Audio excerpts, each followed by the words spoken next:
Hello everyone. आज हम लोग मॉड्यूल नंबर 4 स्टार्ट करेंगे। ठीक है, आप पढ़े होंगे, मॉड्यूल नंबर 3 तक क्लास कर चुके होंगे। ये बायोलॉजी फॉर इंजीनियर्स। आज हम लोग मॉड्यूल नंबर 4 स्टार्ट कर रहे हैं, बायोमोलिक्यूल्स। ठीक है, तो बायोमोलिक्यूल्स आपको देखिए, सबसे पहली बात तो ये बता देते हैं कि जो भी बायोलॉजी में पढ़ाया जा रहा है, हम खुद मान रहे हैं कि थोड़ा ज़्यादा एक्सप्लेन नहीं कर पा रहे हैं, क्योंकि हम लोग का बैकग्राउंड क्या है, फिजिक्स केमिस्ट्री मैथ है। ठीक है, तो इसलिए इसको हम लोग उतना ही पढ़ते हैं जितना ही एग्ज़ाम में काम आए। ठीक है, एग्ज़ाम में 50-60 नंबर आ जाए, मतलब परसेंटेज आ जाए, सीजीपी अच्छा आ जाए, बस उतना ही बार पढ़ते हैं। तो आइए मॉड्यूल नंबर 4 को स्टार्ट करते हैं, बायोमोलिक्यूल्स। ठीक है, बायोमोलिक्यूल्स क्या है? तो बायोमोलिक्यूल्स जो आपके बॉडी में जो आपका मोलिक्यूल्स पाए जाते हैं, जैसे प्रोटीन हो गया, डीएनए हो गया, आरएनए हो गया, ठीक है, न्यूक्लियोटाइड्स वाला, और पॉलीसाइक्राइड्स, ठीक है, ये सब जो पाए जाते हैं वो बहुत ही ह्यूज मात्रा में होते हैं। बहुत ही उसका मोलिक्यूलर जो वेट होता है वो बहुत ज़्यादा होता है, मोलिक्यूलर मास ज़्यादा होता है, तो उसको हम लोग बायोमोलिक्यूल्स बोलते हैं। ठीक है, आपकी बॉडी में जो पाए जाते हैं प्रोटीन, कार्बोहाइड्रेट, डीएनए, आरएनए, ये सब के बारे में, तो उसी के बारे में हम लोग आगे पढ़ने वाले भी हैं। जैसे कार्बोहाइड्रेट्स क्या है, प्रोटीन क्या है, डीएनए, आरएनए, ठीक है, ये सब के बारे में पढ़ने वाले हैं। कार्बोहाइड्रेट्स के टाइप्स पढ़ने वाले हैं। तो हम लोग आगे देखेंगे सभी चीज़ को बारी बारी से। तो सबसे पहले यहाँ पे आते हैं biomolecules. The biomolecules are the naturally occurring organic compound present as essential constituents of living organism in different cells. Example, polysaccharides, proteins, etc. ठीक है, तो जो इसेंशियल कंस्टिट्यूएंट्स पाए जाते हैं लिविंग ऑर्गेनिज्म में, प्रोटीन हो गया, डीएनए, आरएनए, ठीक है, ये इस टाइप से कार्बोहाइड्रेट, तो उसी को हम लोग क्या कहते हैं, बायोमोलिक्यूल्स कहते हैं। तो यहाँ सबसे पहले पॉइंट आता है कि कार्बोहाइड्रेट्स क्या है। कार्बोहाइड्रेट्स क्या है? तो आपको पता होगा बाबू कि कार्बोहाइड्रेट्स, पहले आप लोग सुने होंगे ना, ऐसा बोलते होंगे आप लोग कि कार्बन के हाइड्रेट्स को हम लोग कार्बोहाइड्रेट्स बोलते हैं, कार्बन के हाइड्रेट्स को हम लोग क्या बोलते हैं, कार्बोहाइड्रेट्स बोलते हैं। लेकिन ये वो बोलना सही नहीं है। ठीक है, मतलब इन अप्रोप्रिएट है, प्रोप्रिएट पूरा नहीं है। ठीक है, प्रॉपर ढंग से उसको नहीं कर सकते। तो हम लोग क्या कहते हैं कि कार्बोहाइड्रेट्स के लिए, तो जिसमें polyhydroxide group, polyhydroxide group, aldehyde groups और कीटोन ग्रुप्स मौजूद होते हैं, प्रेजेंट होते हैं, उसी को हम लोग कार्बोहाइड्रेट्स कहते हैं। जिसको हाइड्रोलिसिस करने पे सेल्यूलोज मिले, ग्लूकोज मिले, स्टार्च मिले, ठीक है, उसको हम लोग कार्बोहाइड्रेट्स बोलते हैं। क्लियर है? क्लियर डिफिनीशन कि जिस कंपाउंड्स में, जिसमें पोलीहाइड्रोक्साइड, एल्डिहाइड्स और कीटोन ग्रुप्स मौजूद हो, उसे हम लोग क्या कहते हैं, कार्बोहाइड्रेट्स कहते हैं। और तो और उसको हाइड्रोलाइसिस करवाने पे सेलुलोज, ग्लूकोज और स्टार्च मिले। ठीक है, तो यहाँ पे कार्बोहाइड्रेट्स में be defined as optically active polyhydroxy aldehydes और कीटोन और compound which produce such unit on hydrolysis, cellulose, glucose, starch. ठीक है, तो उसको हम लोग क्या कहते हैं, कार्बोहाइड्रेट्स कहते हैं, है ना। चलिए, अब आते हैं कि कार्बोहाइड्रेट्स के क्लासिफिकेशन को देखते हैं कि कार्बोहाइड्रेट्स को कितने टाइप में क्लासिफाइड किया गया है। तो on the basis of the molecular size, carbohydrates have been classified into flowing 4 types. 4 types में जो कार्बोहाइड्रेट्स हैं उसको 4 टाइप में क्लासिफाइड किया गया है। तो पहला टाइप यहाँ हमको देखना है मोनोसैक्राइड्स। ठीक है, जो आपके सिलेबस का सबसे मेजर पार्ट है कार्बोहाइड्रेट्स, उसमें देख रहे हैं हम लोग मोनोसैक्राइड्स को देख रहे हैं कि मोनोसैक्राइड्स क्या है। तो मोनोसैक्राइड्स होता है बाबू कि जब इसका कार्बोहाइड्रेट्स को हाइड्रोलाइसिस किया जाता है, मतलब उसमें वाटर में सोलूबल करते हैं, पानी में घुलाते हैं, तो अलग अलग सैक्राइड्स बनते हैं। ठीक है, उसमें बहुत सारे सैक्राइड्स बनते हैं। तो सबसे छोटे सैक्राइड को हम लोग क्या कहते हैं, मोनोसैक्राइड्स कहते हैं। अगर हम कार्बोहाइड्रेट्स को वाटर में सोलूबल करते हैं, घुलाते हैं, तो वहाँ पे बहुत सारे सैक्राइड्स जनरेट होते हैं, जिसमें सबसे छोटे सैक्राइड्स को हम लोग क्या कहते हैं, मोनोसैक्राइड्स कहते हैं, है ना।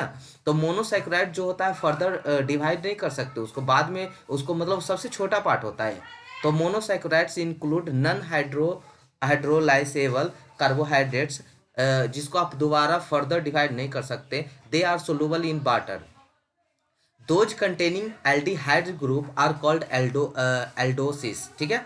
अगर वैसा मोनोसैकेराइड जो एल्डिहाइड ग्रुप का हो, एल्डिहाइड ग्रुप मतलब OH वाला, ठीक है, तो एल्डिहाइड ग्रुप का हो तो उसको हम लोग एल्डोसिस कहते हैं। ध्यान से सुनिएगा कि वैसा मोनोसैकेराइड जो एल्डिहाइडिक ग्रुप का है तो उसको हम लोग मोनोसैकेराइड कहते हैं। और अगर वो कीटोनिक ग्रुप का है, किसका है, कीटोनिक ग्रुप का है, तो उसको कीटोसिस कहते हैं। उसको क्या कहते हैं, कीटोसिस कहते हैं। तो ध्यान से एक बार फिर से सुनिएगा कि जब वैसा मोनोसैकेराइड्स अगर एल्डिहाइडिक ग्रुप का है तो उसको एल्डोसिस कहते हैं।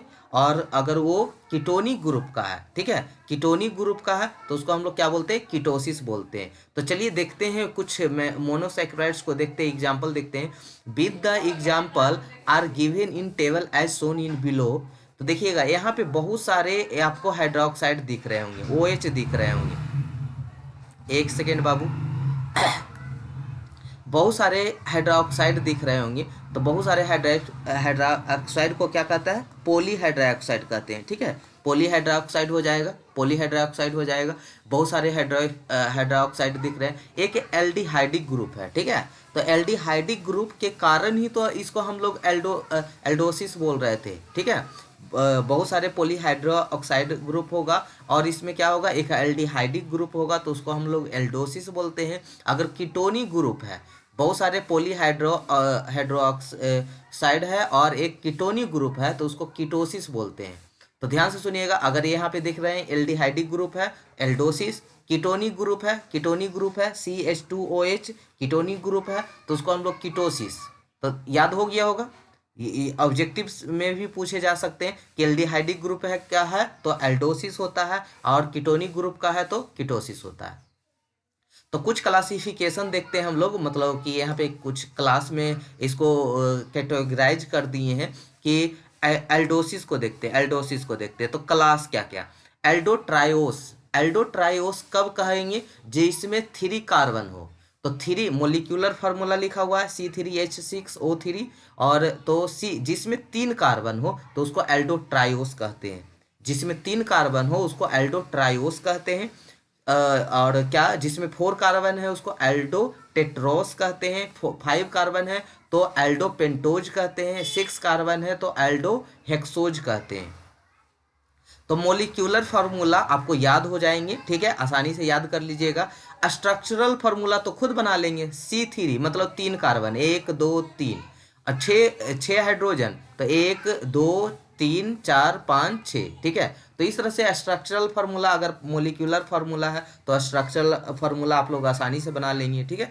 तब एक बार याद कीजिएगा, C3 एल्डोट्रायोस, 4 कार्बन तो एल्डोटेट्रोस, 5 कार्बन एल्डोपेंटोस, 6 कार्बन एल्डोहेक्सोज, ठीक है। ये मोलिक्यूलर फार्मूला आप याद कर लेंगे, ठीक है। और यहाँ पे उसके बाद क्या है, यहाँ पे स्ट्रक्चरल फार्मूला है, कुछ इसके एग्जाम्पल दिए हुए हैं, ठीक है। तो आई होप क्लियर है, ठीक है।